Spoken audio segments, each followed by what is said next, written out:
£15,000. What does that value buy you in regard to used performance cars? Well, that's what I've been looking at over the past couple of months as a replacement car for both my SL 500 and my Boxster S.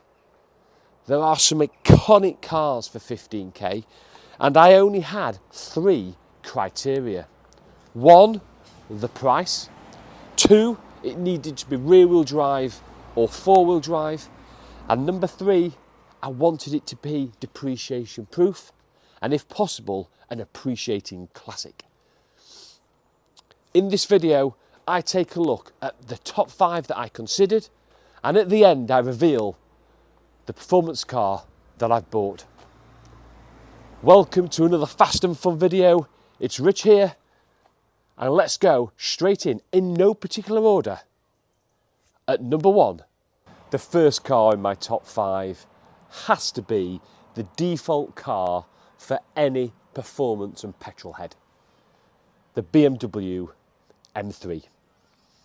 For my budget, I was looking at the E46 M3 with the fabulous straight 6-cylinder 3.2 litre developing nearly 340 brake horsepower. Perhaps the greatest engine of all M3s, and perhaps the greatest engine ever produced. This engine revs to nearly 8,000 RPM. The understated looks of the M3, an absolutely nailed on, iconic, appreciating car. There are 1 or 2 reliability issues, specifically around the rear subframe due to corrosion and cracking. But the want to own an M3, having never owned an M series car, I just feel it's missing off the bucket list and absolutely falls into the rear wheel drive category for my specific requirements. The only criteria that it's struggling to meet is price. You see, if I was happy to accept a convertible, or if I was happy to accept a SMG Triptronic, excuse me, then perhaps it would be an easier car to find. But largely it is right at my price cap, and finding a good, clean, unmolested example is not going to be easy. The E46 M3 is number 1. Number 2 is the Subaru Impreza WRX STI, specifically the 2nd generation blob-eye version that was built around 2004-2005 with the flat 4 boxer engine developing 265 brake horsepower, or in ProDrive Performance Pack over 300. The sound, the noise, the presence, the in-the-face looks of the STI is making it an absolute nailed-on classic, and these values are starting to increase. But they are prone to rust, especially the UK cars. And how do you find an unmodified, unmolested example? It's like finding a needle in a haystack. And my criteria would have to be World Rally Blue with gold alloys. But could I live day to day with that in-your-face looks, that almost hooliganism about it, almost the polar opposite of the more subtle looks of the E46 M3? But the STI is a nailed-on classic, starting to appreciate now, but well within the budget, meets my 4-wheel drive criteria as well,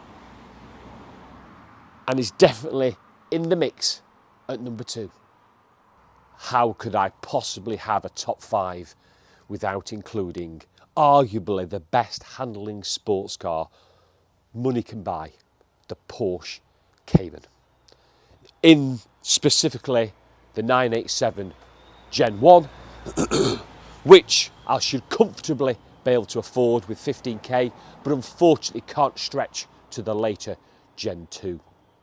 The Gen 1's built from 2005 to 2009, 3.4 litre, flat 6-cylinder, producing in and around 300 brake horsepower through the rear wheels. An absolute iconic car. Yes, there are a few reliability issues that I took on as well when I had my previous 987 Gen 1 Boxster. Specifically the IMS bearing, potentially leading to catastrophic engine failure, as well as bore scoring.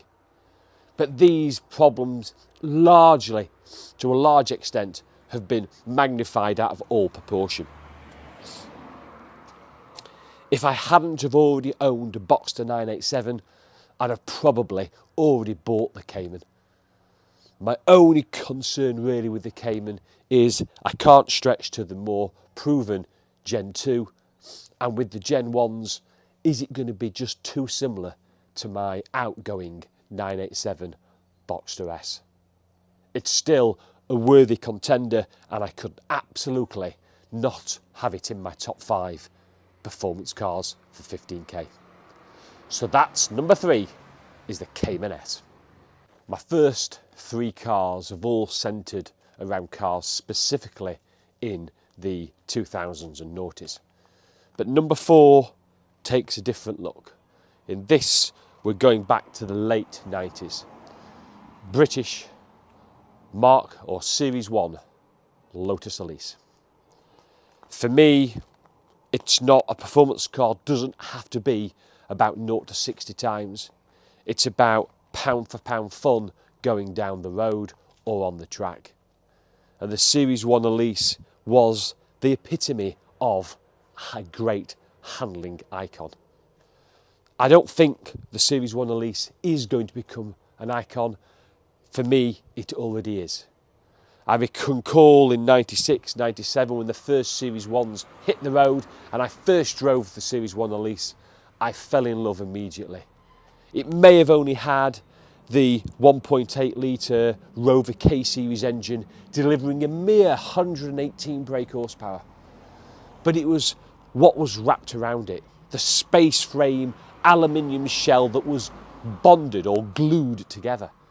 And around that was wrapped the fiberglass clamshell.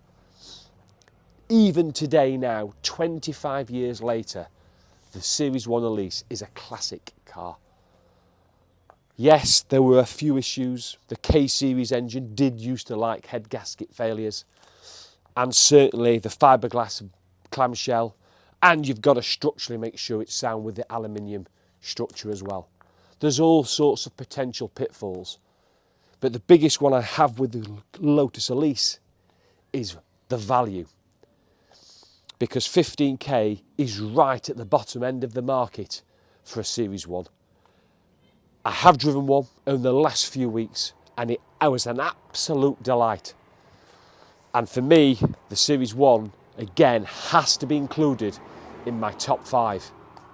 But is it the one that's sat in the garage now? And finally, number 5, the oddball. The other 3 you could argue are all pure performance or handling cars. Number 5 is more GT, but actually may suit ourselves better. It is the Jaguar XKR, specifically in the X150 variant built from 2005-2006 up to 2011. The XKR was the 4.2 litre supercharged engine, so I could get a V8 again, but a supercharged, producing over 400 horsepower. I just think the look of these XKRs are magnificent, and if looks alone, it really would be the car that I would go for. And for myself, what a great GT car. I've never had a supercharged car. I will miss and dearly miss my SL500's V8 noise, so having that in the garage would be fantastic. The biggest issue I've got with regard to my criteria is depreciation. Because it's the most modern, it potentially could still be dropping a little bit of money. But I might catch it correctly, because actually I can't see these prices of XKRs dropping much further. Perhaps the XK8s will do, but not the more desirable supercharged XKRs. And who wouldn't want a Jaguar 4.2 litre supercharged V8 in the garage? I think it would just complement my other cars so much better. Reliability problems are few and far between, and with my budget at 15k, I've got a really nice sample set to pick a really well cared for, looked after XKR. So there we go. That is my top 5. I'm really interested if anybody wants to, or think I've missed something that was absolutely had to be on that list, please drop a comment below. This wasn't just a wished up list that I've done for a YouTube video. All these 5 cars were seriously considered by myself. I've driven several of them over the last 2 months to make sure that I've got and bought what I believe to be the best performance car I can have for 15k. In truth, I think I'd have been happy with any of these 5. But there were others that just missed out. The Honda S2000, Porsche 996, TVR Chimera, and many others were all considered at some part during the last couple of months. But it's this time of the video now that I reveal the car that's lurking in the garage behind. The car that I've put money where my mouth is, and I've gone to buy what I'm hoping to be an exciting, thrilling and enjoyable performance car that I can enjoy while I own the car. Let me introduce you my new car.